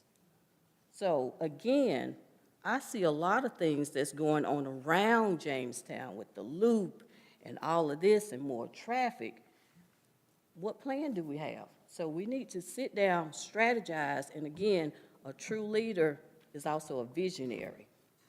We can't wait for something to hit at that moment, and then we don't even have a backup plan.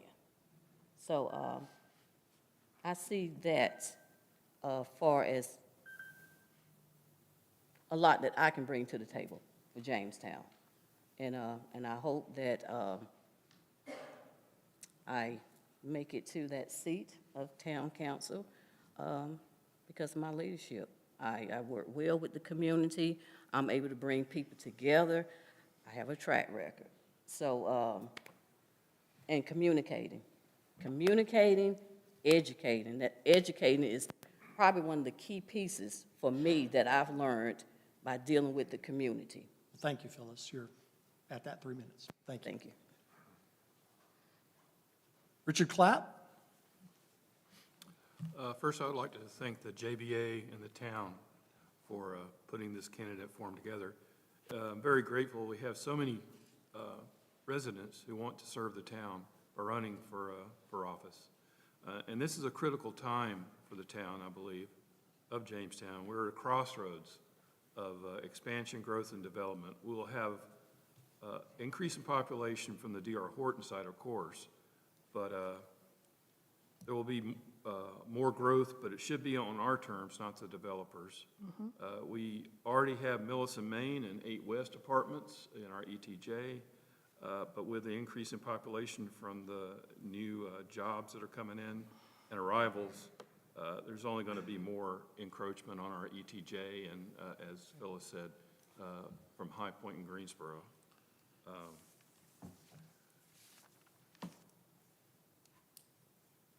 On the subject of water, which has been lots of attention lately, PTR WA and Eastside WTP agreements are already in place. There's nothing really we can do about the agreements. They're in place, but it doesn't mean we can't negotiate, especially on the amount of water we buy. I mean, why are we buying X amount of water when we only use X amount? It's like if you get, say, for example, Duke Energy, if I'm only using 1,750 kilowatt hours, why would Duke Energy charge me for 3,000 kilowatt hours, which is what's happening with our water right now? I do believe we need to keep EPA and NCDEQ on the polluters. And also, has anyone from the town looked into putting a reverse osmosis system in the Forestdale East water tower? I remember when the water tower was built. I know back then they didn't know about PFAS, and that wasn't a problem, but it's only going to get more with that.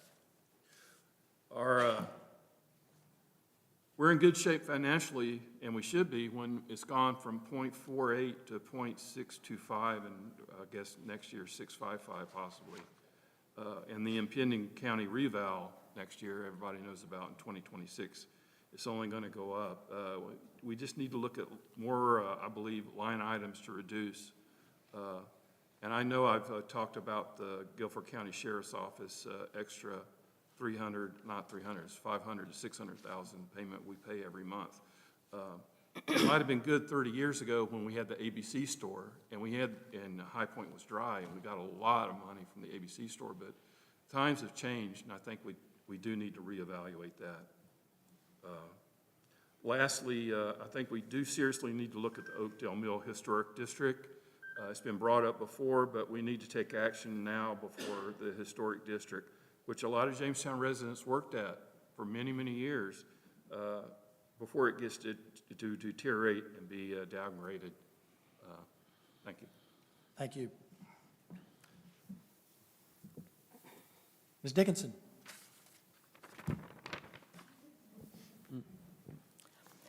In June 2022, I wrote a letter to the town council expressing my concerns about the outdated stream and watershed classifications on Jamestown's maps.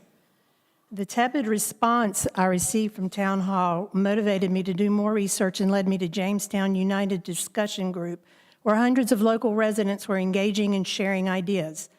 A few months later, I built the Jamestowner website to help organize and share links to the documents, photos, and maps that were being discussed.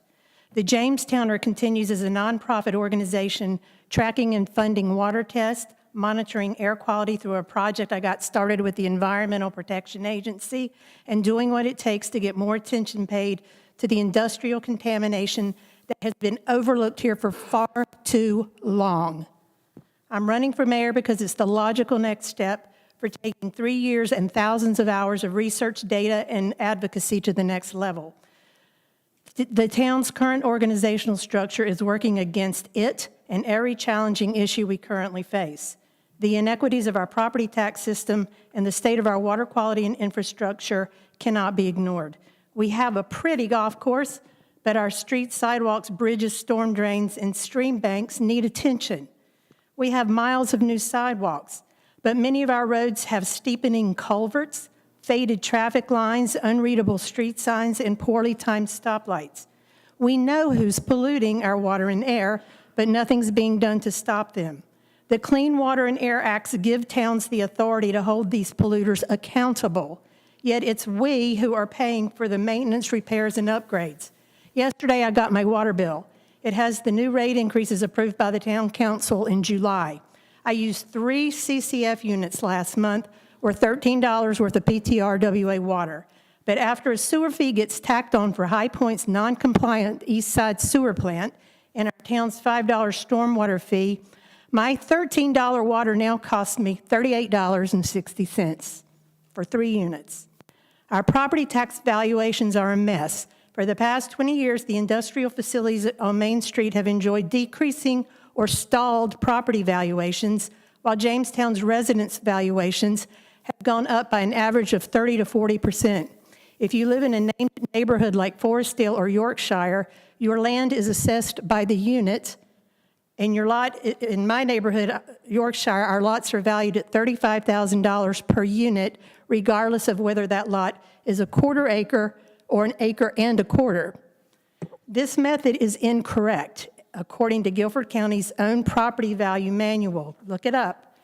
But somehow it's been going on here for at least 20 years. When problem issues such as these are brought up with the town, I've gotten used to hearing a response that is reactive rather than proactive. It's being addressed, it's misinformation, or there's nothing we can do about it. But the fact is it's not being addressed, it's not misinformation, and there are things we can do about it, things that translate to a better, safer, healthier town. Thank you. Thank you. Closing comments from Jim Gibson. Thank you. I also want to thank you guys for putting this on this evening, giving us the opportunity to answer some of these questions. My family and I chose to leave the beaches of Pawleys Island, South Carolina 30 years ago to move to Guilford County. After visiting once and without knowing a single person here in the state of North Carolina, we moved so that our disabled son could attend Gateway Education Center and eventually Haynes Inman. It was one of the few public schools in the country that provided the type of service he needed. We moved because we were committed to providing the best possible life for him. We explored the area and decided to make Jamestown our home. My other children attended and graduated from Jamestown schools, walked and danced in the parades. Thanks, Cliff. Played sports on the youth fields. We've eaten in the restaurants that have changed over the years, shopped in the stores, walked the trails, lost many golf balls on the golf course, attended the music in the park, and ultimately raised our family in Jamestown because we were committed. I served in public education for 37 years as a counselor and a principal. I stayed at my first school in South Carolina for 9 years until we moved to North Carolina because I was committed. I spent 17 years at Southern Guilford as a counselor and then principal because I was committed. I had the opportunity to move to Ragsdale and serve in my own community where I stayed for 10 years until I retired because I was committed. You see a theme here. Jamestown is a fantastic community with so much to offer the residents. I'm here tonight because I love this town. We have a unique blend of small town charm combined with some big opportunities. I believe our council should protect the character while planning for the obvious growth that is headed our way. And while there are so many positives to Jamestown, there are areas that residents have expressed deep concerns about in the area. These questions about water quality, the amount of that we are paying for water, rising taxes, town staffing, and new housing developments. Whether these issues need clear communications to help us better understand or further exploration and understanding in order to solve them, I'm committed to addressing them. I have a listening ear and proven experience in working with the community solving issues and in terms of keeping Jamestown a great place to live and call home because I'm committed to listening to what people need and listening to what people want and helping us find those common grounds and solving some of the problems that you've heard here this evening. Thank you.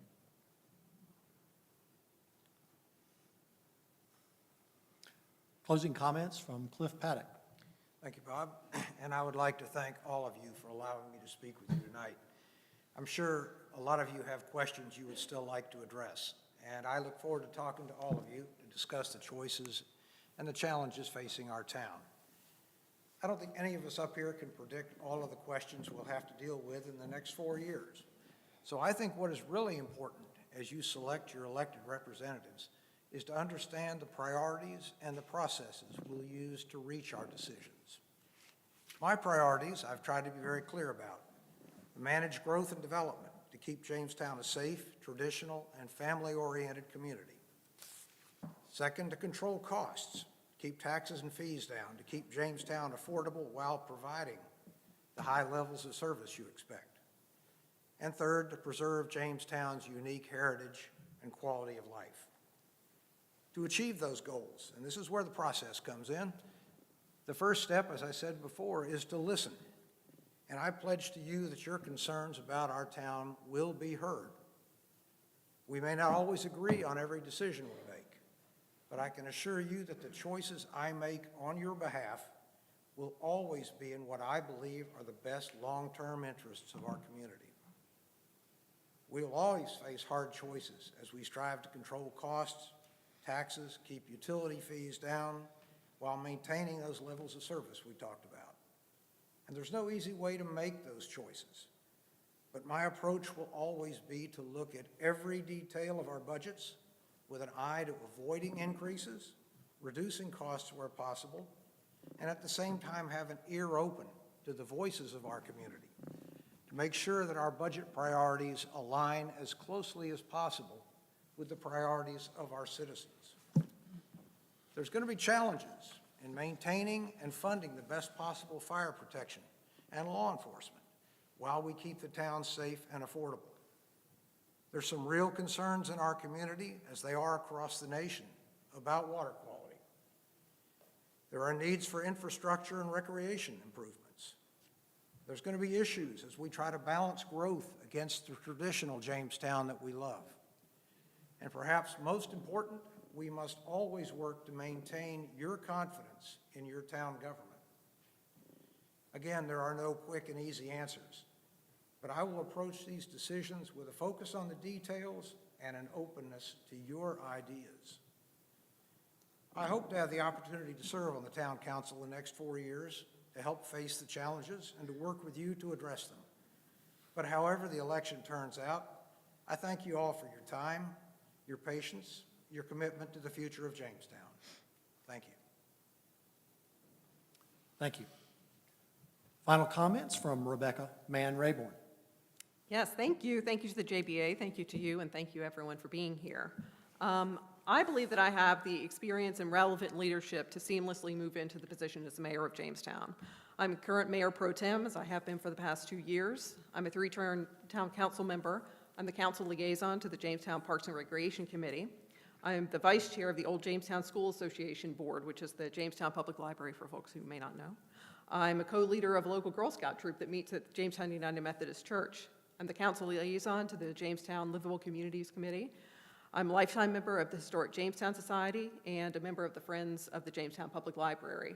Some of my past experiences have included being treasurer for the Jamestown Elementary School PTA, board member for the Community Clinic of High Point, which covers Jamestown, and the council liaison to the Jamestown Planning Board.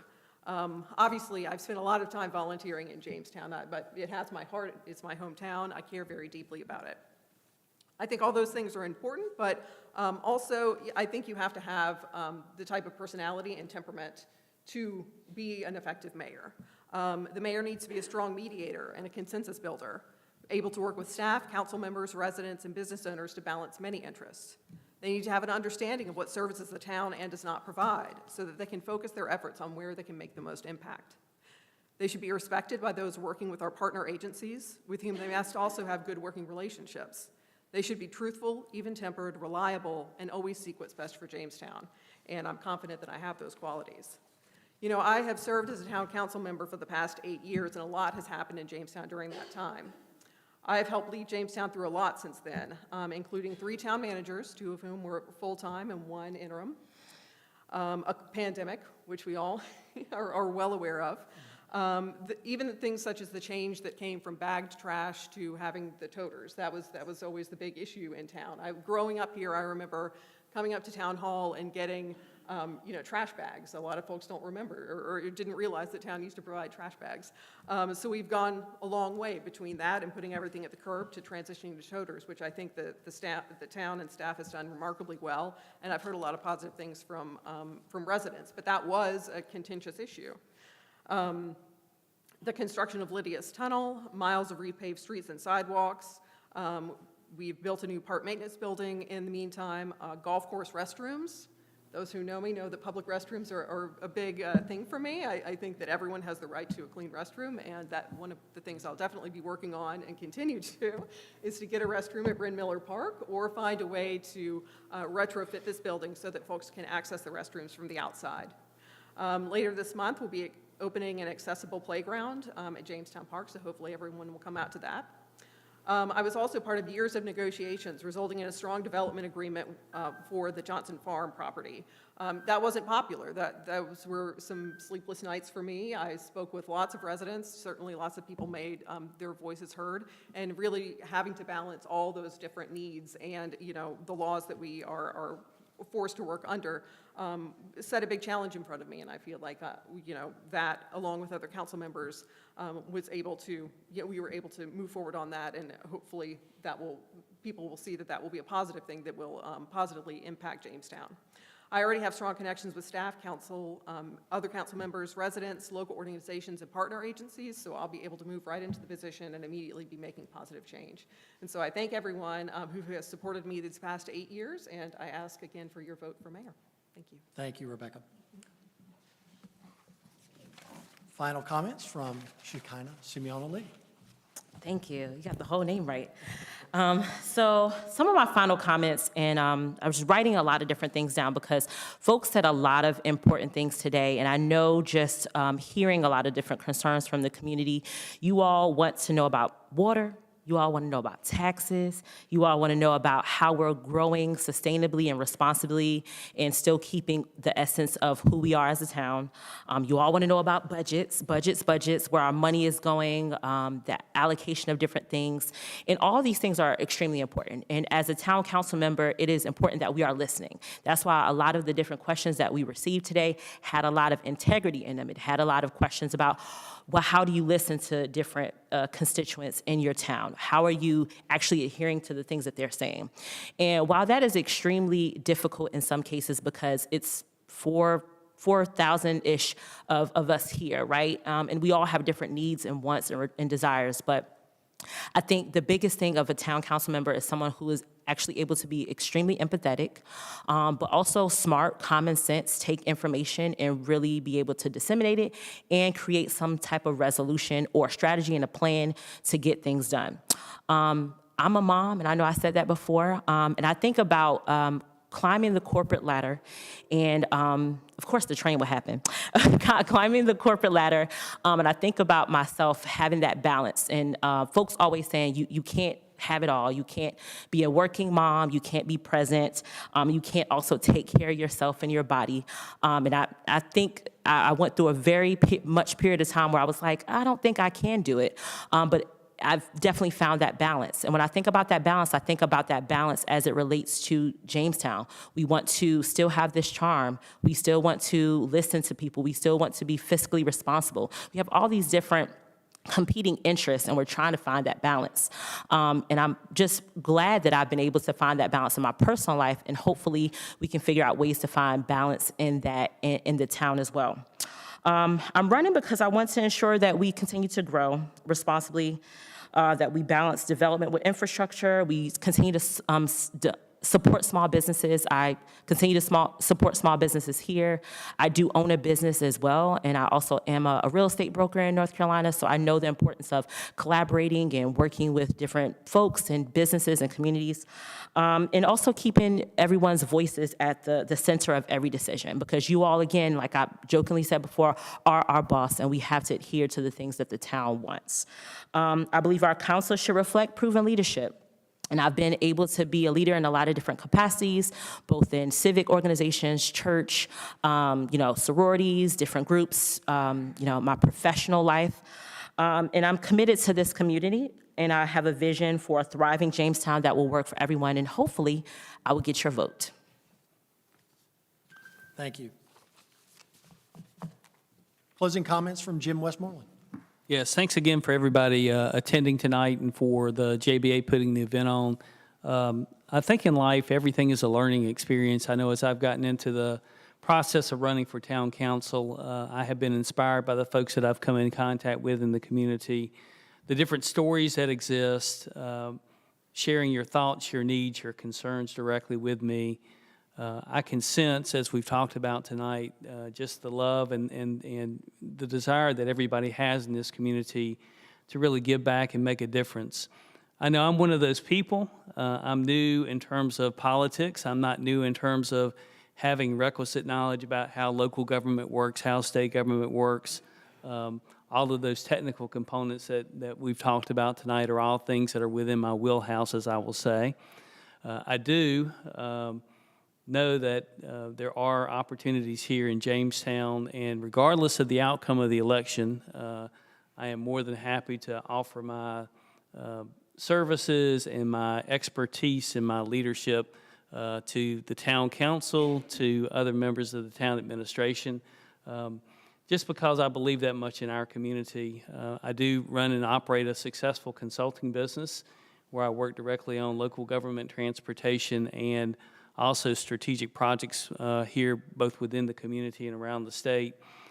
So I am more than happy to step up and provide some leadership and conversations. I'm really looking to get more involved in the community, get more involved in the affairs of the council specifically, because I know from my own personal experience, the important role that city council and town councils play in the leadership of their communities, the fact that each one of us really are thoughtful about the checks that we write to the town of Jamestown, the checks that we write to Guilford County when we pay our taxes.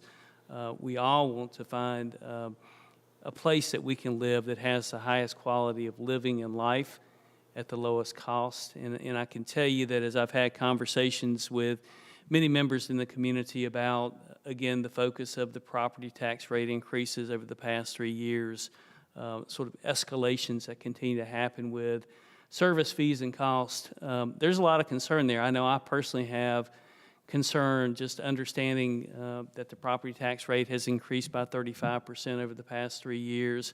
As an owner of a house in Jamestown, on average, you're paying about $550 more now per year today than you were 3 years ago. But with all that said, the opportunity is before us.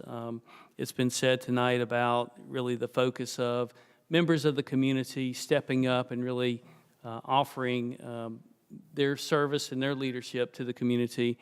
And I can tell you that at the end of the day, that's the most important thing that the town council and the community needs. So if you're like me, if you got an interest in serving, if you got an interest in just giving back, step forward, make that happen. I think that, again, the existing town council members and even those of us that may be on the future town councils will let you know that we don't know all the right answers, and we do look to each one of you to help guide us in this journey that we call our community here in Jamestown. So thank you very much for having me. I appreciate it. Thank you, Jim. That concludes our closing remarks. I would like to thank our candidates for participating in tonight's forum. I am a former councilman myself.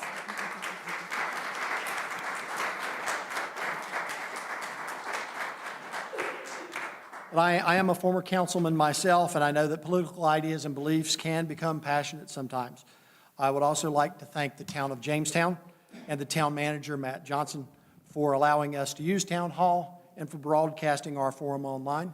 I am Bob Callicutt. I'm the treasurer of the Jamestown Business Association, and on behalf of all of the members of the JBA, I would like to thank you for your support, and I would be remiss if I did not mention inviting you to our Food Fall Truck Festival happening on Sunday, October the 12th from 1 to 7 p.m. at 104 East Main Street.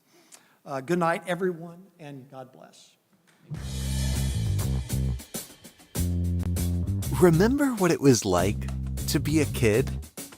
To explore and play. To roam free all day. In Jamestown, North Carolina, we get out of the grind and escape into the moment. People feel good here.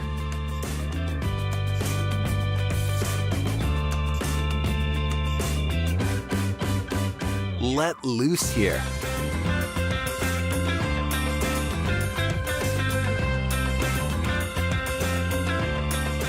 Eat well here.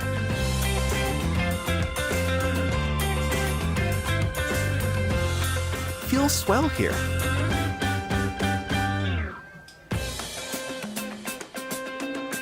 We go for a ride or an afternoon stroll.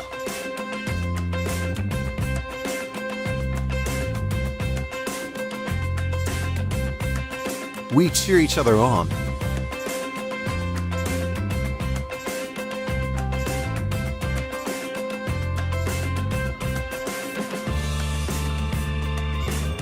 And go for the goal.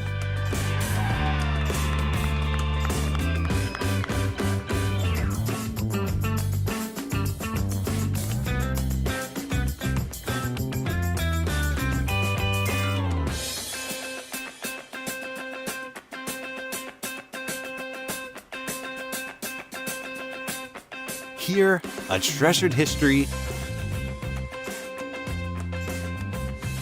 meets the energy of a town on the rise. In a place with true heart and soul, and where we have our own special beat.